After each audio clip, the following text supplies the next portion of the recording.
अस्सलाम वालेकुम। आज हम बनाने जा रहे हैं पालक गोश्त। ये बहुत मज़े की बनती है, शादी ब्याह पे अक्सर ये इस्तेमाल होती है। आइए मैं आपको बताती हूँ ये कैसे बनती है। 1 किलो पालक है ग्राइंड की हुई, आधा किलो गोश्त है, इसके छोटे छोटे पीस कर लें। ये टमाटर, अदरक, प्याज, ये मसाला जात हैं।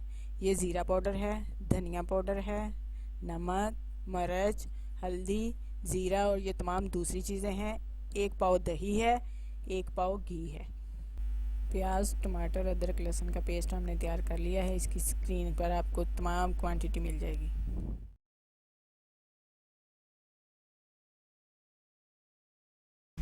अब हम प्याज को फ्राई करेंगे ब्राउन होने तक, फिर बाद में इसमें टमाटर वगैरह जो भी है वो ऐड करेंगे। हल्की आग पर हमने प्याज को ब्राउन कर लिया। अब इसमें जाएगा अदरक लहसुन का पेस्ट।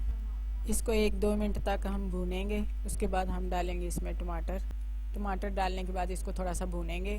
थोड़ी देर बाद इसमें चिकन डालेंगे। चिकन को भूनेंगे हल्की आग पर। जब सुर्ख हो जाएगा उसके बाद हम मसाला डालेंगे।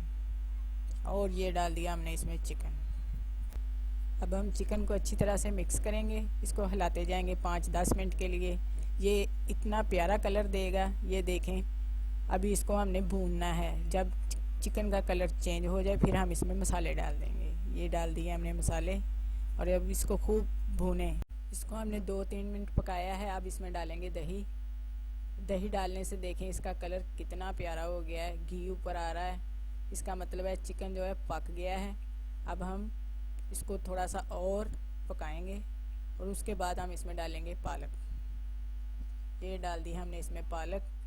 अब इसको हम हल्की आग पर पकाते जाएंगे जब तक कि पालक अपना घी ना छोड़ दे, और इसको हिलाते जाएं। अब आपने इसको 20-25 मिनट तक पकाना है। जब पालक अपना घी छोड़ दे समझे पालक तैयार हो गई माशाल्लाह से। अब हम इसको डिश आउट करेंगे। देखें कितना प्यारा कलर है और इतनी प्यारी खुशबू आ रही है कि दिल करता है सारी ख़त्म कर दें, खुद ही खा जाएं। और देखें कितनी खूबसूरत लग रही है, इसकी लुक देखें।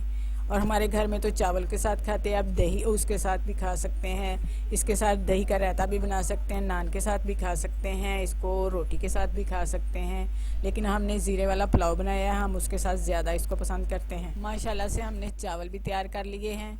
आप इसके साथ सादा चावल भी खा सकते हैं, आप इसके साथ पुलाव भी बना सकते हैं। लेकिन हम तो ज़्यादातर ज़ीरे वाला तड़के वाला पुलाव बनाते हैं। ये पालक भी तैयार हो चुकी है। देखें माशाल्लाह से दोनों का कम्बिनेशन कितना प्यारा लग रहा है, इतना खूबसूरत है। आप भी ज़रूर बनाइएगा। अगर आप समझते हैं कि मैं आपको सिखाने में कामयाब रही, लाइक, शेयर एंड कमेंट्स ज़रूर कीजिए और सब्सक्राइब करना मत भूलिएगा। शुक्रिया।